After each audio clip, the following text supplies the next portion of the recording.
आखिर ऐसा क्या हुआ कि बैकुंठ में विश्राम कर रहे भगवान विष्णु अपने वाहन गरुड़ का भी इंतजार किए बिना नंगे पांव ही दौड़ पड़े। श्रीमद् भागवत पुराण के अष्टम स्कंद में यह अद्भुत प्रसंग आता है। त्रिकुट पर्वत की तराई में गजेंद्र नाम का एक बलशाली हाथी रहता था।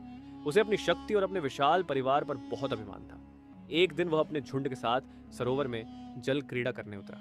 वह आनंद में मग्न था, लेकिन तभी जल के भीतर छिपे एक शक्तिशाली मगरमच्छ ने उसका पैर जकड़ लिया।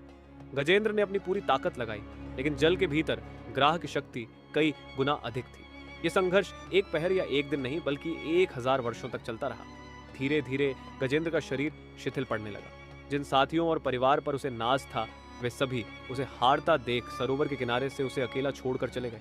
जब गजेंद्र की सारी शक्ति क्षीण हो गई और मृत्यु सामने खड़ी थी, तब उसका अहंकार टूटा। उसे समझ आ गया कि इस संसार में कोई किसी का नहीं, केवल ईश्वर ही एकमात्र सहारा है। उसने अपनी सूंड में एक कमल का पुष्प उठाया और मन ही मन भगवान नारायण का स्मरण किया। उसने कहा, हे जगदीश्वर, मैं आपकी शरण में हूं, मेरी रक्षा कीजिए।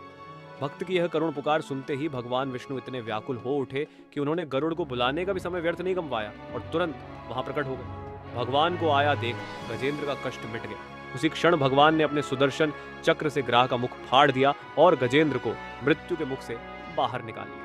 ये कथा सिखाती है कि जब जीव अपना अहंकार त्याग कर पूर्ण रूप से भगवान को पुकारता है, तो वे सारे नियम तोड़कर उसे बचाने चले आते हैं। कमेंट में जय श्री हरि जरूर लिखें।